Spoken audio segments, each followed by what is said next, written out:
Welcome to High Noon, where we discuss controversial subjects with interesting people.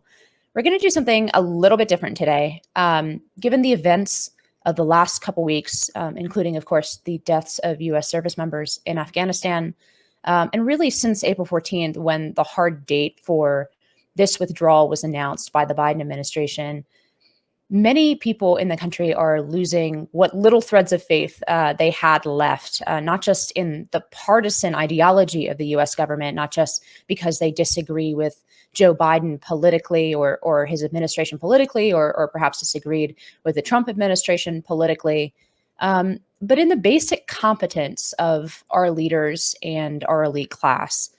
And to talk about the domestic impact of these still unfolding events on what I think is the larger crisis in which America finds itself, reminiscent of the 1970s, but I think worse in several ways.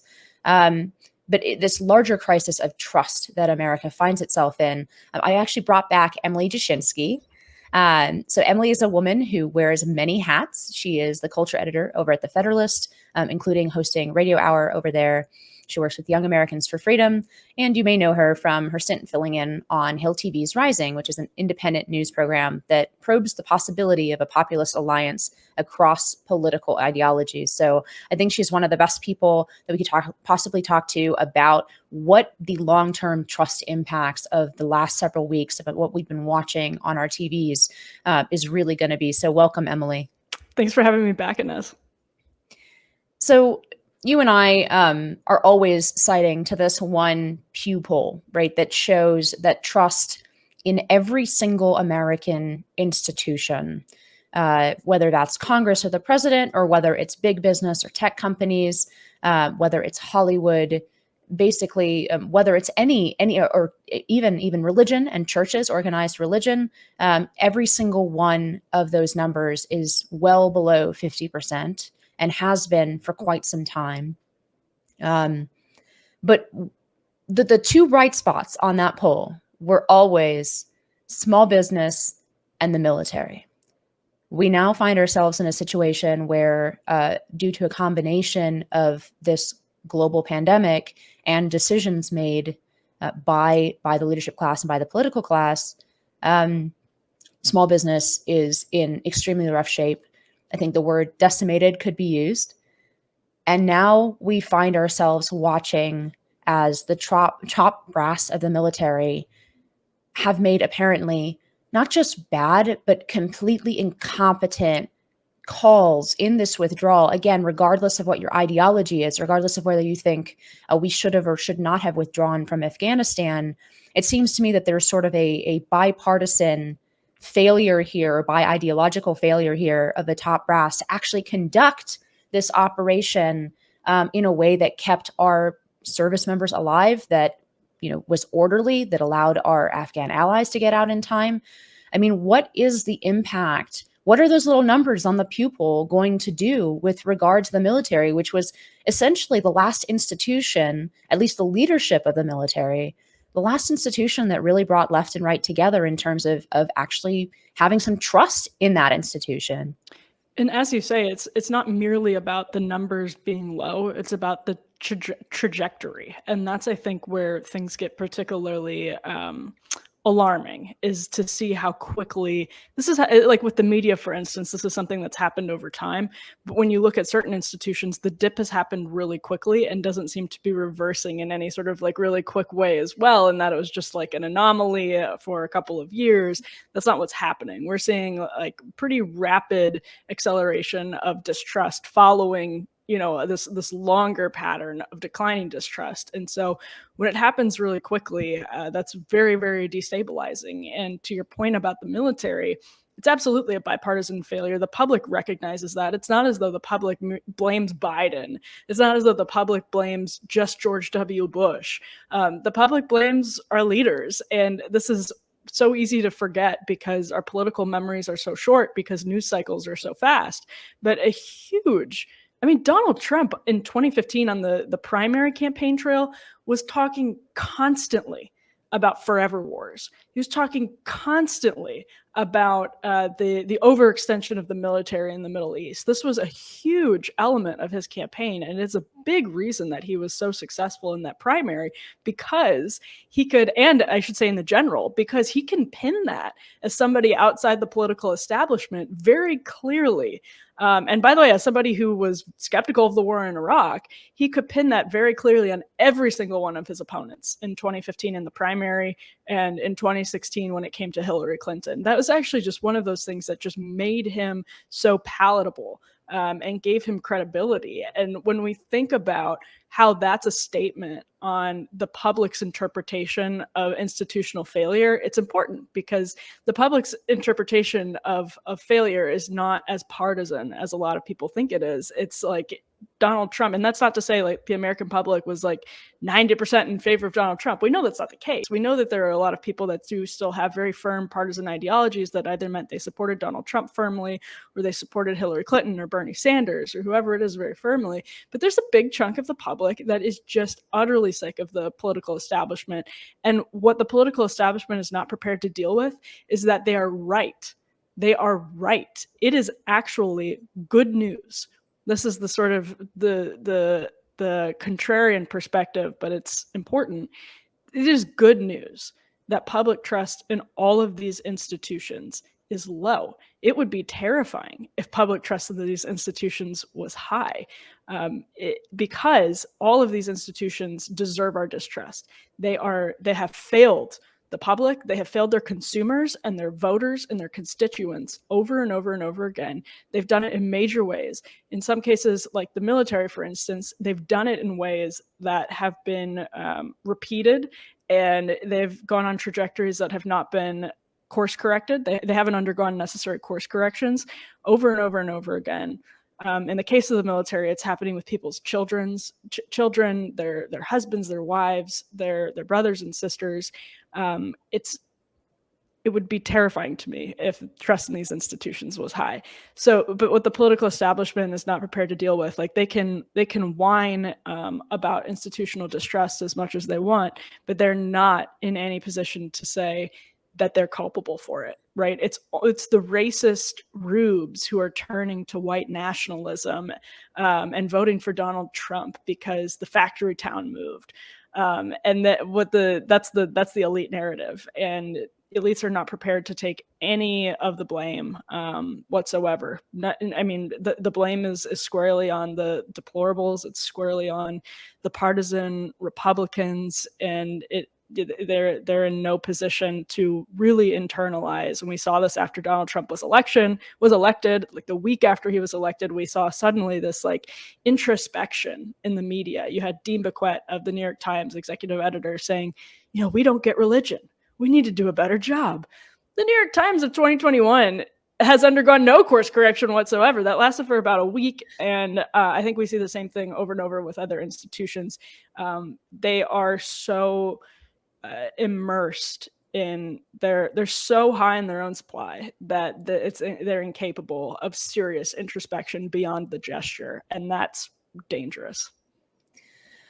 I mean, I think that's why these events will have such a big domestic impact, right? Because the conventional wisdom is, of course, that Americans don't vote on foreign policy, but I think the story here for the average American may not be that not that they don't care about what's happening halfway around the world, but that they prioritize other problems. I think that's right, prioritize domestic problems. But this is such a clear instance of, again, the decision-making, the people who are in charge of the decision-making in this country not having any contact with reality. They said that the Afghan army would hold out for potentially months. Instead, they held out for days. They got rid of, and the decision that's being criticized all over even mainstream networks now is they let Bagram Air Base go before they had properly evacuated people, which left us stuck with Kabul airport, which is apparently very, very difficult to defend. We just the other day, we had additional rockets from ISIS being leveled at the airport in the attempt to stop planes from getting off the runway. We have American citizens stuck out somewhere in the city or even in the country without the ability to safely move to the airport. I mean, regardless, again, it's like another level of disillusionment, right? It's one level of disillusionment, I think, that drove Donald Trump's election, when people realize that the elite hate them and don't care about certain problems that are really affecting Americans' lives. It's a whole nother level of disillusionment when you realize the people who say that they are expert have made such terrible errors. And as you say, in this case, errors that cost American lives. The crazy thing is, I don't think anyone believes that there's going to be any accountability for these decisions. I mean, do you think that, first of all, do you think there will be accountability? We have Trump calling for the firing of generals, a call which is not broadcast throughout the mainstream media and is now completely stifled on social media because the former president is banned from those places, or ignored in the case of the mainstream media. But do you think that there will be any kind of accountability? So that's question one for these kinds of just flat out bad decisions. Forget about ideology, forget about Trump versus Biden, Republicans versus Democrats, even left versus right in this country, which is a real and substantive divide that I don't want to gloss over. But even if you lay aside all of those things, I mean, just incompetence that costs American lives in a serious country would come with consequences. So one, do you think they will face any consequences? And two, do you think the average American has any confidence that they will face some consequences for these decisions? No, I don't think I'll answer number two first. No, absolutely not, because that speaks to the faith in the institutions, right? That the institutions, nobody trusts the institutions to course correct because they have failed at that time and again. And it's one thing if institutions are sort of flexible and do correct errors. That's another. Like they can be sort of endemic. They can have endemic failure, but if they are at the same time also able to course correct, that's a totally different thing. But what I think the reason that distrust is so high in these institutions is because they don't. They just keep failing. They just keep making these same bad decisions over and over and over again. And it's not as though they make one error, change it. That's not what's happening. And so, no, I don't think anybody has any confidence in this. And I think they're right because, to answer question number one, accountability is impossible. So I think there might actually be some sort of superficial gesture towards accountability, like some sort of political decision that Joe Biden makes. Maybe he fires General Milley, maybe he fires somebody high profile, maybe somebody resigns, maybe it's Lloyd Austin, maybe there is some major, I expect that there will be some gesture. There will be some sort of superficial symbolic attempt to look like the Biden administration is taking things to account. On the other hand, sort of to just dwell on the political level for a moment, it's entirely possible there won't be, because Joe Biden is obstinate, and you can actually sort of debate the merits of that. To some extent, it's defensible that Joe Biden has refused to, he's just like absolutely refused to accept any like real substantive failure because he's clinging to that defense, which again is somewhat reasonable, that like there's no way to get out of a chaotic war without chaos, and that to some extent this was inevitable. He's completely wrong to say that he was locked into it, but he really, I mean, the administration, even when being pressed on the Americans trapped in Afghanistan, they keep saying like those people have had every opportunity to get out for months. Like they are not accepting any criticism, really, for the most part. They are not. So it's this possible. drives me crazy. They think that Americans in Afghanistan, just people working for the embassy, contractors, and so on, they should have anticipated the speed with which the Afghan army collapsed and the Taliban came into Kabul, but the U.S. government did not. Oh, no. That's essentially their position, is these random people who are stuck in Afghanistan should have made a better call than the Joint Chiefs of Staff and the president. which is an absurd position. Well, remember what General Milley said last week. He saw absolutely nothing to indicate that Kabul would fall within 11 days. So they then expect the people who are trapped in Afghanistan to be interpreting this mixed messaging in any other way. I mean, it's absurd. It's absurd.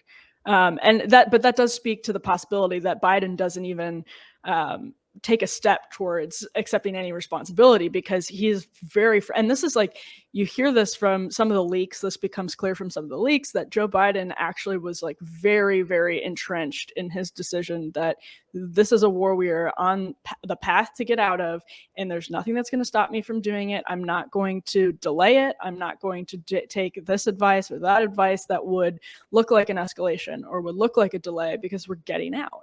And so I think to that extent, it's possible that, he doesn't even take the step of accepting failure. But again, accountability here is impossible, right? Because this is accountability is impossible. This has been going on for 20 plus years. There's nobody really in the military that would have made substantially different decisions. And it's not to say there's nobody, but like most of the military establishment among the top, the people in the Pentagon is what you mean, just to clarify. 100%. Yes. I think there are probably plenty of people. And we saw, I think a battalion commander, his career ruined for publicly criticizing the decisions that were made by those above him in the chain of command, which, I understand why there have to be consequences within a military environment. That's not a free speech environment. It's not a, you don't get to have all kinds of the rights while in the context of being in the uniform that Americans take for granted. It's part of the necessary, structure of the military. But the fact that the people who made these decisions, may suffer absolutely no consequences, while this guy is the only person to have his career ruined over this, right? Mm-hmm.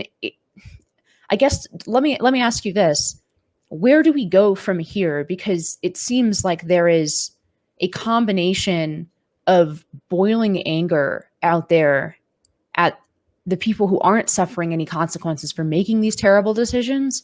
And on the flip side, a very sort of dispiriting detachment. It is very difficult for Americans to watch. I think I know it is difficult for me to watch scenes that look like the end of empire, right? Mm-hmm. Things that make us wonder whether those assumptions, especially for us 90s kids, right? Those assumptions that we've had baked in to our politics, which is that the U.S. will remain a preeminent global power, that we will remain the most powerful military force on the planet, that we can suffer bad presidents or stupid decisions in a way that other countries can't, because we have enormous wealth and enormous ability to project power. Those assumptions are suffering daily, it seems like. Where does American politics where do American politics go from here? And, is there any kind of light at the end of this? As you say, it's a good thing that Americans don't trust their institutions because their institutions don't deserve trust. Mm-hmm. On the flip side, when you don't have any gatekeepers, you don't have any institutions, the stability that Americans have counted on really since the close of World War II and before that as well, but particularly since 1945, that stability seems like it's over. And perhaps and I think it's not unusual now I wouldn't think that I'm the only person speculating as to whether American power is now, it's definitely waning, and whether it'll wane below other great global powers. And we might find ourselves once again, at the mercy of a great power politics that isn't ours. Yeah, and you just mentioned something that I've been thinking about a lot for the 90s kids. I think so. I was 9 on 9/11. I think I was 9. I was in 3rd grade, and what I remember. So obviously, like 9/11 aside, I have memories from that day, like all of us do. But what I remember in the aftermath was this intense swelling of American pride. And that's a really important thing to remember, because in the immediate aftermath of 9/11, there was public support for invasions of Iraq and Afghanistan. There was a very reasonable sort of like hunger for vengeance. And I think the military establishment and the political establishment was naive. And I think to some extent also not even just naive, was taking advantage of that, and was taking advantage of the opportunity to, exert the United States' military might for a number of reasons. And we know that, we could have whatever winning would look like in Afghanistan and Iraq. We know the American military, if we had like committed the full capability of the American military to either of those conflicts, we know what would have happened. But that was not what we wanted to do. What we wanted to do was flex and drive these various forces out of those countries. And we thought that we could do it with this sort of, we thought we didn't need to like devote our entire military to either of these efforts, that it would come much more easily than it did, and that we were naive to the problems that would come afterwards. We were naive to the problems that the sectarian conflicts, we were naive to all of that. And in some cases it wasn't that we were naive, it was that it was hubris. And it's interesting for me to look back though on those days in the sort of immediate wake of September 11th, and to think of that level of pride and solidarity and patriotism, and then sort of use that as a benchmark with where we are on the 20th anniversary, which is coming up in just, a few weeks, or less than that, actually, like 10 days, to use those as sort of benchmarks or bookends, and to think about where just patriotism and love of country has gone. I agree with you that people don't vote on foreign policy, but it does really inform their sort of sense of the country's standing and success. And I think the most important metric for our success as a country is just the daily lives of most of our people, right? Like what is the level of quality of the daily lives of most of our people? Where is it heading? And, when you're awash when we're all basically addicted to dopamine devices that were basically invented by this country, that were enabled by this country and have taken over our daily lives because of, various antitrust issues and cultural issues, and we can have a whole conversation with that. You look back on the way we communicated in September of 2001 and in the aftermath, the way that we communicate now, the way that we lived then and the way that we live now. Imagine you're younger than us, Inez, and you're just coming into college or graduating college and getting into the workforce. What do you think of this country? I seriously, like the people that are about to enter the sort of corridors of power and start pulling those levers, they don't remember that. Do they even remember like the Toby Keith songs, like boot in your ass, like patriotism? Do they have any memory of that? What's their conception like of American greatness? I have no idea, but it's sort of scary. And the where do we go from here point, it's like, well, where do we deserve to go? How are we equipped to go forward? Who is in? That's why I say accountability is impossible, because who has the credibility to hold any of our military leaders accountable? Seriously, like who does? Is it like Barbara Lee, someone who voted against the Iraq war, like the AUMF? Is it Ron Paul? I mean, nobody in our political establishment really has the credibility to hold anybody accountable. And there seems to be the media in the last 2 weeks, and the entire political establishment has shown absolutely no interest in, or I guess like intellectual capacity to process these failures. It's like we're returning to the neocon, like, right? Like, isn't it an interesting thing how the neoconservatives and the media establishment and the Democratic Party establishment have just been back to their usual business, and this is the only thing that Biden is really getting criticized on, like in the course of his presidency. So there's nobody in any position to hold anybody accountable, and there's nobody coming up the ranks that can make the course correction, I would say, with the exception perhaps of the media, where there's a splintering in the substackification, which you can argue whether or not that's a good trend. But I mean, in the military, in our politics, I don't know. There's a lot of reason for pessimism. Yeah, it's really interesting that you bring up the memory of post 9/11 era, and so as you know, I grew up in Palo Alto, and I have nothing but good things to say about Palo Alto always. No, so I have very bad things to say about Palo Alto, but one of the things, and I think this, I'm bringing this up not just because it's a personal reminiscence, but because I think it's very relevant to the point you're making. In Palo Alto, there really wasn't a patriotic response after 9/11. In fact, the day after 9/11, the local paper in Palo Alto, their headline story was that Muslims in the United States might fear reprisals after 9/11. Now, first of all, that turned out, to the great credit of the United States, that turned out to be a vastly overblown fear. There were no widespread reprisals against American Muslims after 9/11.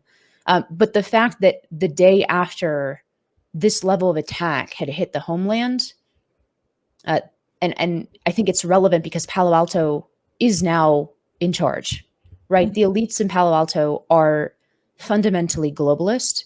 And by that, I don't mean it in a crude sense of like Alex Jones. Yeah. It's not a conspiracy style charge. It's an accurate one in the sense that they consider themselves post nation state. Yeah. They don't really consider themselves truly American. They don't, and I'm not even now talking about all the leftist tropes about America's bad and evil, but there's even a detachment from some of that, and already was after 9/11 in Palo Alto, whereas I think the rest of the country did experience this, and the polls showed this, it experienced this incredible surge of patriotism and solidarity. George W. Bush, I think, had an 89 or 90% approval rating after 9/11. Now, what that administration and the following administrations did with that probably has a lot to do with why, for example, we find ourselves in a time where virtually no president can crack, 55% approval rating from either party. Is an interesting thing in itself. But I almost feel like that reaction from Palo Alto to slip immediately back into the narrative, to really not have that, even that momentary patriotic impulse to pull together, is very is kind of where we all find ourselves now, or in different ways. And actually, I'd like to ask you about the flip side, right? If the detachment from patriotism from the left comes from this vision that, or this ideology that America is in fact not worth celebrating, that we are sexist, racist, terrible country, we're stamped from the beginning, in the words of Ibram Kendi. And then before the current wokes, you had, of course, the Chomsky left, right, that saw America as an evil imperialist power.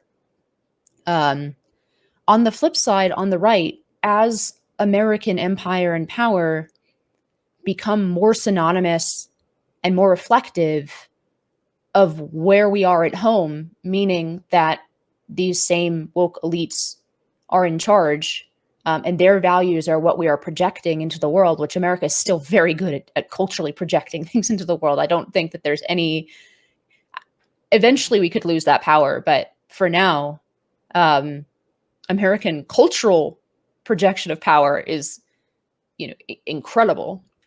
But we're now using that power to do things that the right at home despises, right? And in fact, the majority at home, including independents and some Democrats, despise, right?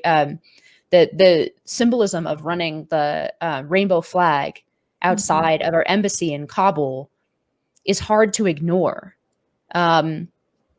What happens to patriotism on the right as America essentially becomes more identified, both domestically and abroad, with this woke ideology? I mean, that's already happening. I mean, the French president Emmanuel Macron already refers to this stuff as essentially American imperialism, right? Like, this woke ideology is coming in from America, but the French are not the only country to feel that way. How does the American right respond when America isn't what they would consider America anymore? The ideas that they were patriotic about, let's say after 9/11 or going back in the decades, those ideas are not just, and perhaps not even a minority among Americans, but are completely absent from any powerful institutions in this country. Yeah, and this is not just about America, and I think this is about what technology and the consequential globalization that it brings with it is doing to people in Western civilization, period. And I think it is really important to reflect on what you talked about in Palo Alto right after 9/11, because California, as Michael Schellenberger has been documenting, by the way, is an environmentalist who is not at all aligned with the right, except on combating climate skepticism and leftist sort of poverty initiatives. Has been documenting. He has a new book out documenting this, but he has been showing how California is basically the canary in the coal mine, and really demonstrated the logical conclusion of progressive governance and progressive values. And when I say progressive, I mean the progressive movement as a vehicle for what is essentially like post-structuralism. And Macron is right. I mean, the French are not necessarily blameless in the exportation of post-structuralism. And we don't necessarily recognize it as such, because these conversations have always been relegated to the realm of the abstract sort of academic ivory tower debate, but they're not anymore, right? Like this is not laughable territory the way that people used to, laugh at Fox and Friends for running campus craziness segments. That turned out to be actually one of the most important stories in our politics. And it was laughed off by the political establishment as the sort of fever dreams of crazed boomers for years and years and years. And here we are. And these ideas are having very, very, very real consequences. There's a controversy this week over a teacher in California, I think in Newport, who replaced the American flag in her classroom with the pride flag, and offered her students the opportunity to pledge allegiance to the pride flag instead of the American flag. And again, isolated, perhaps, but the worldview is not isolated at all. It is not isolated at all. And where I think sometimes conservatives go wrong is in assuming that it's, on the one hand, we want to say this has consumed our institutions. And on the other hand, we want to say, but it doesn't represent the population. And I think, it's correct that it doesn't broadly represent the entire population now. But it does represent a bigger chunk of the population than we want to realize. We're talking about school teachers. We're not talking about somebody who's running a media institution right now. This is a teacher, sixth grade teacher, I think. And this is, the way that this is all sort of flowed through social media means that it's flowing through the minds of people that are not just in the corridors of power. It's like anybody with a bachelor's degree has been subjected to this BS, and if they've come out of a college in the last 15 years, and it's only gotten worse in the last 5 to 10 years. So it's probably more widespread than we realize. And it's also probably at least the sort of idea of America as a place, as you just mentioned, that's increasingly responsible for exporting negatives. Or one thing that's like a really common sentiment among people outside Washington, D.C. is that, like, you spent all of this blood and treasure on these foreign wars, and we have immense poverty in certain regions of this country. We have drug addiction, and that is just consumed certain areas of this country. We have joblessness, homelessness, all of these different crises. And when people look at failed wars, they see also something that makes them very angry, which is that, little attention has been paid to their own problems. And if attention is paid to those problems, it's to smear them as deplorables and racists and bigots. So I don't think we've, in the political establishment, the media establishment, fully grasp the scale of, and you'd think, by the way, the host of Celebrity Apprentice being elected president of the United States over a former Secretary of State would have really hammered this home, but it did the opposite. The elites and the establishment dug their heels in to the trenches further and further and further, to the point where they're now even more blind to the problem than they were before. So I don't think we fully grasp the scale, but also the nature of disillusionment with the country. And I don't think we're really going to understand it until, for the next few years, as we see the contours of this start I guess, becoming clearer in our politics, because this is, I really agree with your assessment that what's happened over the last couple of weeks in Afghanistan is going to shape that immensely. And I'll just add one more thing, which is I was watching a Frontline that I believe aired last year, which was a 20-year retrospective on the war in Iraq, told from the perspective of Iraqis. And one of them says, probably 35-year-old man says, America made two big mistakes in Iraq. The first was getting in, and the second was getting out. And that actually, I think, probably represents a lot of Americans' perspectives on actually what's happened in Afghanistan over the last few weeks. And what's interesting about that is it's right at the start of the wars, and it's right at the end of the wars. And those are major failures. And, it's where we are.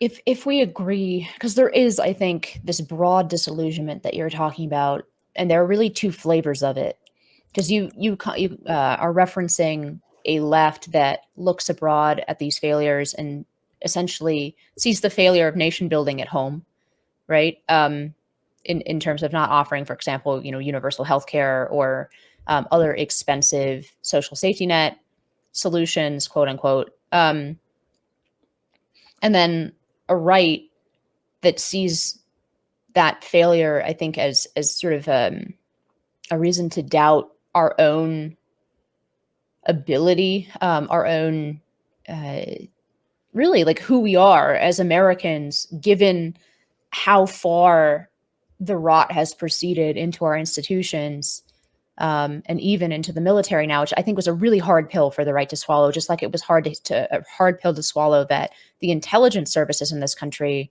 might have played strongly domestically, right? That they might have essentially been weaponized against our own people.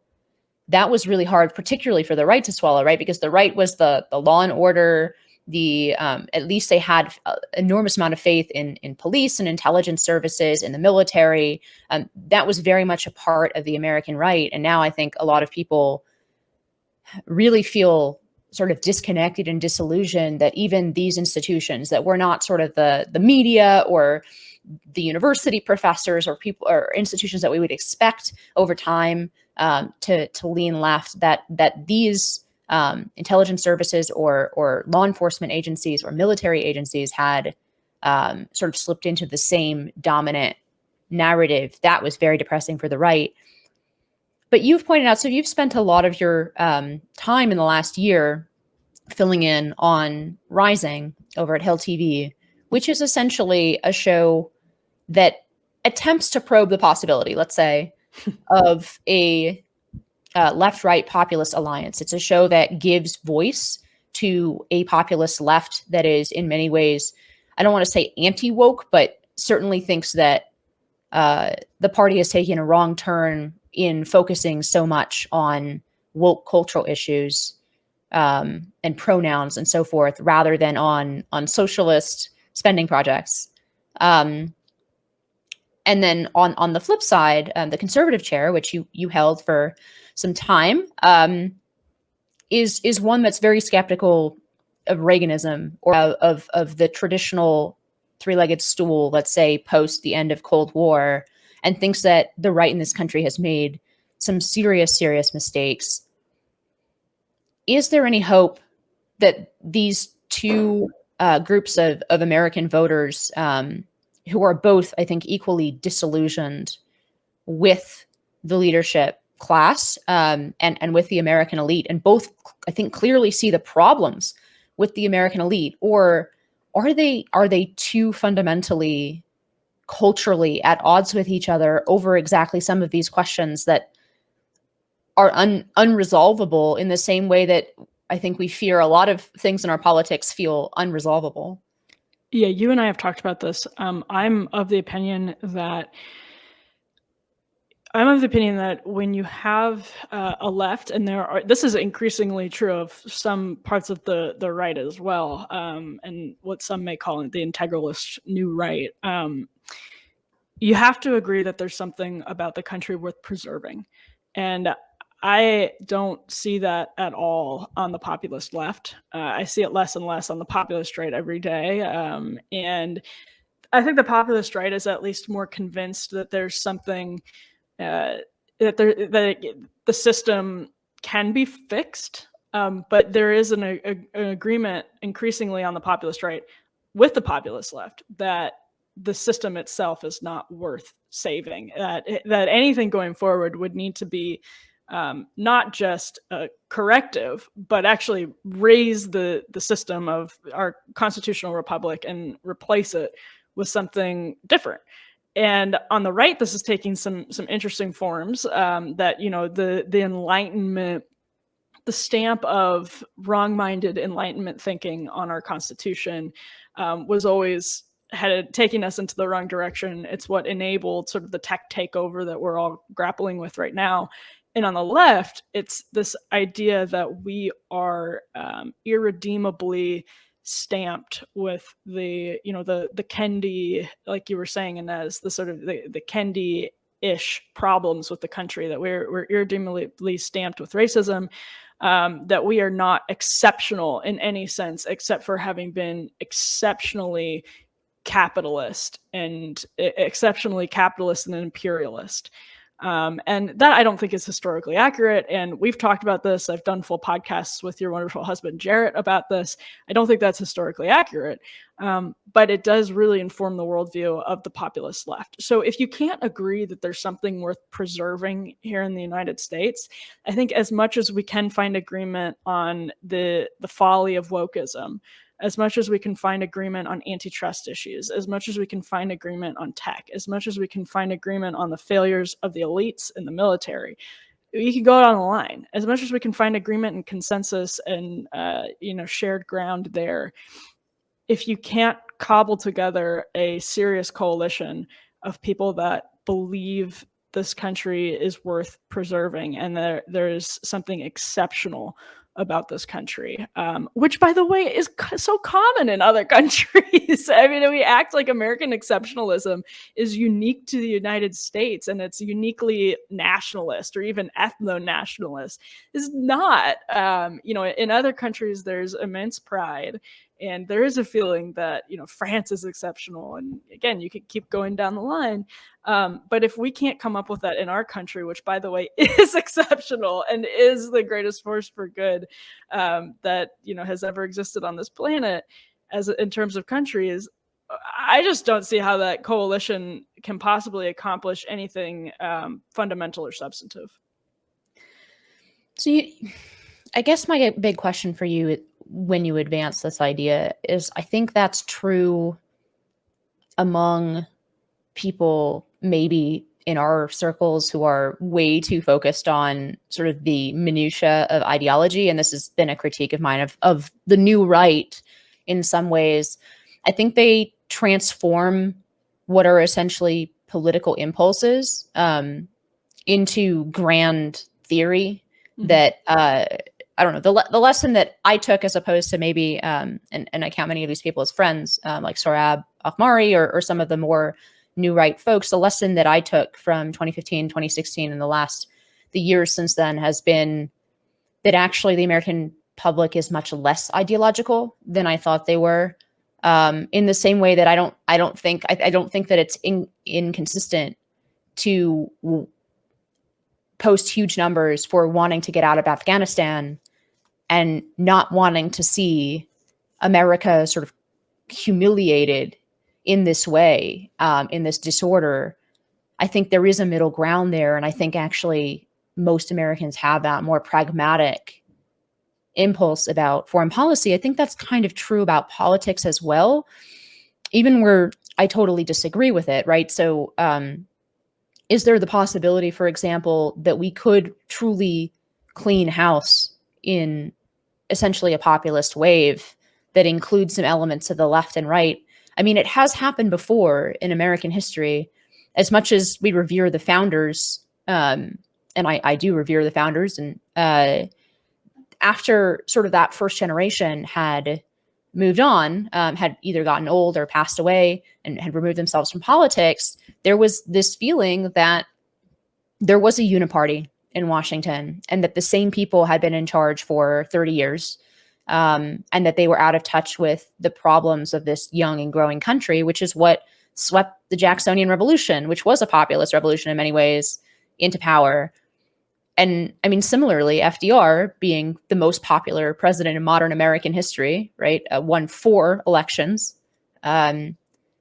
largely by tapping a sort of populist wave that felt that post-Great Depression, a consensus in Washington between both parties was not serving the American people.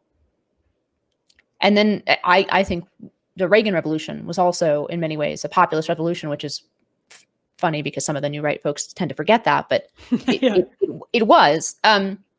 Initially in the 80s, it was a reaction exactly to a period of time that, while I think ours is worse because the institutional rot is so much worse, does seem to have a whole lot of parallels, right? That this feeling of malaise, the 70s malaise, right, under Jimmy Carter, it does seem to have a whole lot of parallels, right down to, you know, photographs of helicopters lifting Americans out of foreign countries after long and failed wars. I guess I don't think it's impossible. Like, I think it's impossible to seam together in many ways the intellectual threads here between, say, what is the old Chomskyite left, anti-woke Chomskyite left. Don't forget that Chomsky was one of the people who signed that Harper's letter, by the way, worrying about the impacts on free speech. It's the only time, first and only time I've ever agreed with Noam Chomsky. Well, also about the media. Yeah. Yes and no. I think anyway, we won't get into that, but I still think it's possible to. All I can say that is, as a fiscal conservative myself, I would definitely worry about somebody with the economic platform of Bernie Sanders running on a Make America Great Again kind of cultural value, because I think that combination actually could win. I don't know. That's what the new left misses. Yeah, I think there probably is more overlap. There might not be overlap between like Chomsky and Sarah Bakhmari, but there is overlap. I mean, I'm wondering what you think about that. Do you think it's possible that there could be essentially a non-ideological overlap that just says, you know, let's disagree about universal healthcare. Fine, I'll give you that chip, but we have to throw these people out of power. We have to throw the people out of power who have made these decisions for the last 30 years, because again, they're not just ideologically opposed to us, they're incompetent. Yeah, so I think you're completely right to suggest that love of country is broader in the public than it is among elites. I also think disillusionment, as I said earlier, is broader than elites on the right, or I mean, yeah, I guess some people on the right recognize. But I would say that the reason a Bernie Sanders MAGA platform would work is because it does really tap into people's sense of hope. And hope is so important and powerful, and it can be something that fuels patriotism and love of country, and it should be something that does that, because we do have the tools. Whether you're on the left or the right, or the populist left or the populist right, we absolutely do have the tools to make change in this country. It's just a matter of mustering the political will, the cultural will to use them. And yeah, that's really difficult. And I guess it's. Yeah, I mean, so you said something really interesting just now, which was there was the photographs of the Vietnam War, the televised aspect of the war, and how that shaped opinion, and how that shaped sentiment about the country and sentiments about leadership. And I think we get myopic, and not you, I don't mean to say this about you. I think that the political sort of chattering class, we get so focused on the now. I kind of see this all as the same, like in the scope of history, the same populist, I don't know, the same human adjustment to the rapid acceleration of technology. And, you know, we speak so reverently of FDR's fireside chats. Well, those were novel because radio was a fairly novel technology. This is like, we're dealing in the scope of human history with really, really, really new ways of being a human being.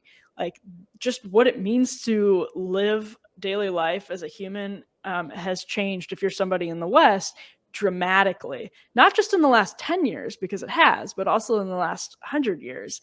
And America being sort of this superpower that came to global dominance at a time when tech was changing so quickly is sort of being seen as the leader, right? Or like the standard bearer of what it means to live a good life in this era of human history. And that was going just fine until sort of recently. And there have been moments where, there's a crack, and you can look at the Depression era, you can look at the 70s, certainly the 70s. There's so many parallels between the Reagan Revolution and today, what we're seeing happen today. And yeah, right now as well, we're just like, we have this system that has maximized human freedom in relationship to a stable government. Just about better than anything I can think of, or I'm sure that you can think of as well. And it's being tested by this technology that is so brand new and so dramatic in the changes that it creates to human life. So it's in some respect, I think we lose sight of what a major adjustment we're trying to make and how blessed we are to be making that adjustment largely in Western civilization, but particularly here in the United States, where we have the freedoms that we do, and the level of comfort, material comfort that we have. And as that material comfort, I think, becomes less and less satisfying, as secularism rises and religiosity declines, the materialism becomes less and less comforting. We'll either soothe ourselves with the metaverse and become less and less human, or we'll, soothe ourselves with religion and community and sort of find a way to be human in this new world, and to do it in a more healthy way. So I guess I've recently just tried to think of things from a more 300,000 foot perspective, because, you can Monday morning quarterback and quibble about different military decisions that were made in Iraq and Afghanistan and in our economy. And you can go on down the line, but we're all sort of seeing through the glass dimly right now. And, it's just hard to get distance from the moment. And I know that I sound like I'm rambling, but I think that's because so much of this is uncertain and it is rambling, and we are kind of in the fog of war with new technology. And so none of this is easy. I don't think Joe Biden made any easy decisions. I think he made some really bad decisions, but I don't think they're easy ones. I don't think George Bush made many easy decisions. I think he made some really bad ones. But I see this, I guess I try to see this all in the broader context, because, even military technology has changed immensely. We are now subjected to the horrors of governments around the world in a way that we never were before, and in a way that makes intervention a whole lot more tempting. And war has changed to the point where you can launch an attack via airplane that can do immense damage. And that was not possible. You couldn't do things so dramatically, so quickly from different parts of the world until very recently. So all of that is changing, and we're just, I think, adjusting to it. Yeah, it certainly feels, especially I think for 90s kids like us, that we have been forcibly reinserted into the stream of history. Yes. And it has been a bumpy ride, to be sure. So I think you're right. I don't think we'll really know. It's very difficult to figure out where we're going when you're still in the middle of the ride. So we will, I guess we'll be back in 10 years to talk about what this moment meant. But Emily, thank you so much for coming back on to High Noon. And thank you to our listeners. High Noon with Inez Stepman is a production of the Independent Women's Forum. As always, you can send comments and questions to inez.stepman@iwf.org. Please help us out by hitting the subscribe button and leaving us a comment or review on Apple Podcasts, Acast, Google Play, YouTube, or iwf.org. Be brave, and we'll see you next time on High Noon.